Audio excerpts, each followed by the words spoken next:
बिस्मिल्लाहिर्रहमानिर्रहीम। अस्सलाम वालेकुम। सर्दियों की आमद है और लाहौर में भी अब सर्दी उम्मीद है कि बस पहुंच ही रही है। कुछ ना कुछ मौसम में तब्दीली का फ़र्क महसूस होना शुरू हुआ है। बहरहाल उम्मीद है कि जल्दी सर्दी का आहिस्ता आहिस्ता ज़ोर बढ़ना शुरू हो जाएगा। सर्दियों में बहुत ज़्यादा इस्तेमाल होने वाली चीज़ों में एक चीज़ शहद भी है, तो सोचा कि क्यों ना शहद के कुछ फ़वाइद आपको बता दिए जाएं।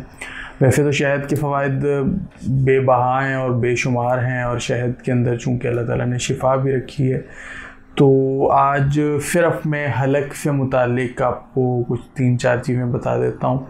और इसके अलावा जो है वो मुंह के छालों से मुतालिक शहद का इस्तेमाल मैं आपको बता देता हूँ। अगर हलक में तकलीफ़ हो या सोजिश हुई हो तो दिन में 2 से 3 मरतबा एक बड़ा चम्मच शहद चाट लीजिए, थोड़ा थोड़ा करके खा लीजिए तो भी ठीक है, लेकिन अगर चाटते रहिए तो ज़्यादा अच्छी बात है। गले की सोजिश दूर हो जाएगी बहुत आसानी से। हाँ, अगर आप डायबिटिक हैं तो बेशक इस नुस्खे से परहेज़ कीजिए, फिर बिल्कुल ना इस्तेमाल कीजिए। और इसके अलावा 20 ग्राम शहद ले लीजिए और उसको कोई 250-100 ग्राम पानी, यानी कि क्वार्टर लीटर पानी में 250 ml के करीब हल करके नीम गर्म कीजिए और उसके गरारे कीजिए। उससे गले की सोजिश भी दूर हो जाएगी और दर्द भी दूर हो जाएगा। मुफीद है गले के लिए, बहुत अच्छी चीज़ है। इसके अलावा तीसरा एक और आपको बता दूं कि गर्म दूध में थोड़ा सा शहद और ग्लिसरीन, इनको मिलाकर गरम गरम चाय की तरह पिया कीजिए। ये भी हलक के दर्द और सोजिश के लिए बहुत मुफीद चीज़ है।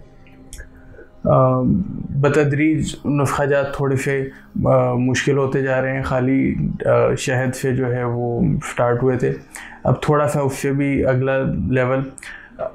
हलीला का मगज़ ले लीजिए, मगज़ हलीला, और फिलफिल दराज यानी जो मग्घा भी जिसको बोला जाता है, और इसको नमक के साथ हम वज़न मिला लीजिए और इस्तेमाल करते रहिए। शहद मिला लीजिए साथ इसके, तो इससे भी जो है वो आवाज़ अगर आपकी बैठी हुई हो, हलक आपका सूजा हुआ हो, तो ये भी इस काम के लिए बहुत मुफीद साबित होगा। इसके अलावा एक और नुस्खा है शहद से मुतालिक, उसमें है कि अगर आप काली मिर्च यानी कि मिर्च स्याह, हींग और राई और ज़ाफ़रान अगर खालिस दस्तयाब हो तो थोड़ा सा महंगा नुस्खा है, इन तमाम चीज़ों को हम वज़न लेकर बारीक पीस लें और शहद में मिला के इसका जो लुआब है वो शहद को मुंह में डाल के इसको चूसते रहिए। ये भी आवाज़, बैठी हुई आवाज़ को दूर करने के लिए भी अच्छा है, हलक के वरम के लिए भी अच्छा है, सोजिश के लिए भी अच्छा है।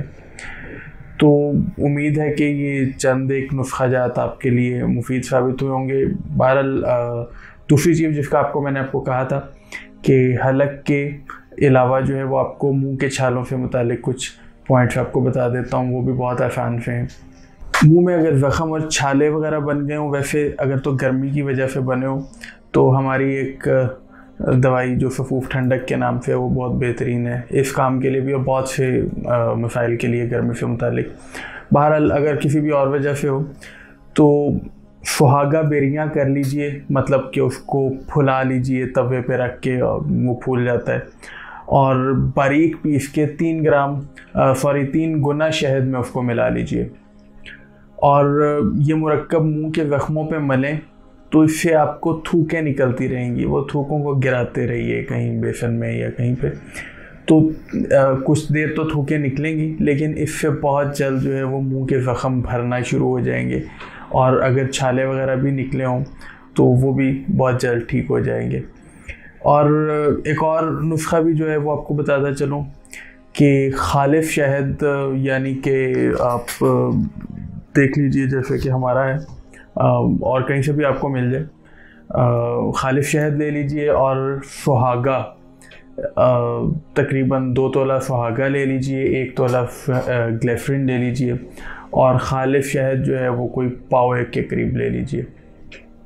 इनको सुहागे को बारीक पीसिए और शहद और ग्लिसरीन के साथ शामिल कर लीजिए और बवक्त ज़रूरत जो है वो इसको मुंह पर लगाइए जहाँ जहाँ पे छाले निकले हों। तो मुंह के छालों के लिए, ज़बान के फटने के लिए बहुत मुफीद चीज़ है। तो बताइएगा कि कैसी लगी आपको हमारी वीडियो और हमारा शहद। मिलते हैं अगली वीडियो में। अल्लाह हाफ़िज़।